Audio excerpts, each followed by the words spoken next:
لیکن آج مسلم امت دو دھڑوں کے اندر بٹی ہوئی ہے. ایک بڑا دھڑا اسے تو اس بات کا احساس ہی نہیں ہے.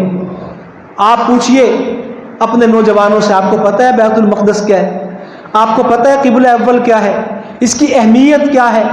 آپ کو پتہ ہے کہ یہاں سے معراج کے لیے نبی کریم صلی اللہ علیہ وسلم تشریف لے گئے.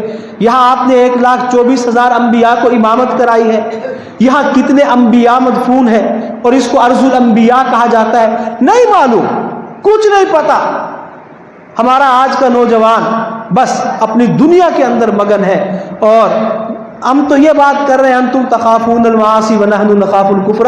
پتہ نہیں آج کے کتنے نوجوان ہیں، اور یہ افسوس کی بات ہے کہ میں یہ بلا وجہ بات نہیں کر رہا، کتنے نوجوان مسلمان گھروں میں پیدا ہو رہے ہیں، مسلمان نام ہے، ماں باپ مسلمان ہیں، لیکن انہیں کلمہ سیدھا طرح نہیں آتا. کلمہ طیبہ آپ کو سنانے پر قادر نہیں ہے. وہ مسلمان ہیں. ہم روتے ہیں اقصی کو، بیت المقدس کو، فلسطین کے مسلمانوں کو. ان کے ایمان کا کیا کریں کہ جو مسلم معاشروں کے اندر رہتے ہوئے مسلمانوں کی طرف منسوب ہوتے ہوئے معلوم نہیں کہ ان کا ایمان ہے بھی یا نہیں. اللہ تعالیٰ معاف فرمائے. تو میرے بھائیوں، یہ زندگی عارضی ہے، فانی ہے. ہمارے فلسطین کے مسلمان اپنی جانیں ہتھیلیوں پر رکھے، وہ قربان کر رہے ہیں اپنی جانیں، انہیں اس پر فخر ہے، وہ خوش ہے. اپنے گھروں کو مسمار کرا کر، اپنے بیوی بچوں کو قربان کرا کے، اپنے ننھے ننھے پھولوں کی میتوں کو قبر میں دفن کر کے، اپنے سامنے بلکتے ہوئے بچوں کو شہید ہوتے ہوئے دیکھ کر وہ خوش ہے.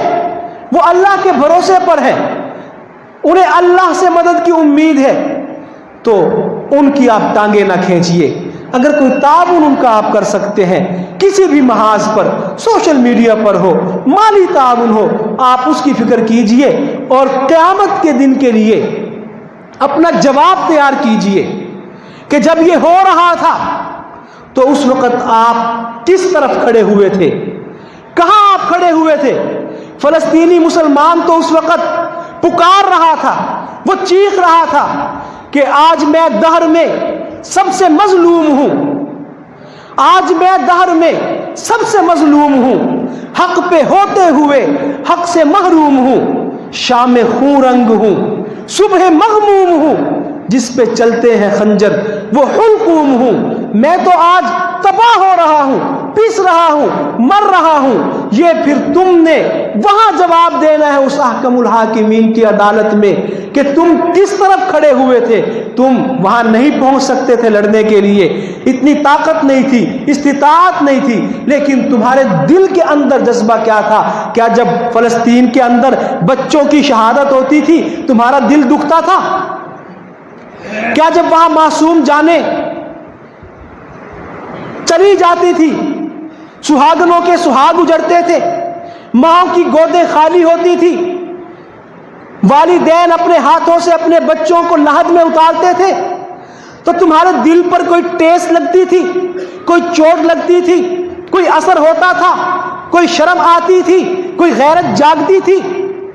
اس کا جواب دینا ہے. چھوڑ دیجئے ان کو، وہ اللہ کے بھروسے پر ہیں. انہیں نہ آپ کے ان چند روپیوں کی ضرورت ہے اور نہ وہ آپ کی اس مدد کے محتاج ہیں. اللہ ان کی مدد کرے گا، لیکن یہ آپ نے اپنے لیے کرنا ہے، ان پر احسان نہیں ہے. اگر آج اپنے دل کے اندر آپ اس درد کو محسوس کریں، اس تکلیف کا احساس کریں، تو کل آپ اللہ کی بارگاہ میں سرخرو ہو سکتے ہیں کہ یا اللہ میرا دل کٹتا تھا، میں راتوں کو روتا تھا، لیکن میں بے بس تھا. یا اللہ میں نے ان کے لیے دعا کی، مجھ سے مالی طور پر جو ہو سکا میں نے کیا، میں میڈیا پر جو کر سکتا تھا میں نے کیا. یا اللہ اس سے زیادہ میرے بس میں نہیں تھا. تو آپ اپنی فکر کیجئے، اپنے ایمان کی فکر کیجئے، اپنے اس جواب کی فکر کیجئے، اور بیت المقدس کی حفاظت کرنے والے لوگوں کے اس سوال کی فکر کیجئے جو قیامت کے دن آپ سے ہو سکتا ہے. اور جس کیپیسٹی کے اندر، جس طاقت کے اندر آپ بروئے کار آ سکتے ہیں، آپ کو آنے کی ضرورت ہے۔ باقی ظاہر ہے کہ ہمارا جتنا اختیار ہے وہ ہمیں پتہ ہے، ہر کوئی اپنی طاقت کی حد تک مکلف ہے، اللہ تبارک و تعالیٰ اسی کی بقدر اس سے جواب لینے والے ہیں۔ تو میرے بھائیوں، آپ ان کا درد ضرور اپنے دل کے اندر محسوس کیجئے، ان کی تکلیف کا احساس کیجئے اور اپنے دل کو نرم کیجئے، اپنی معلومات کو بڑھائیے، قبلہ اول کے متعلق آگاہی لیجئے، حرمین شریفین کے متعلق جانیے۔ اللہ تبارک و تعالیٰ ہم سب کا حامی و ناصر ہو۔ وآخر دعوانا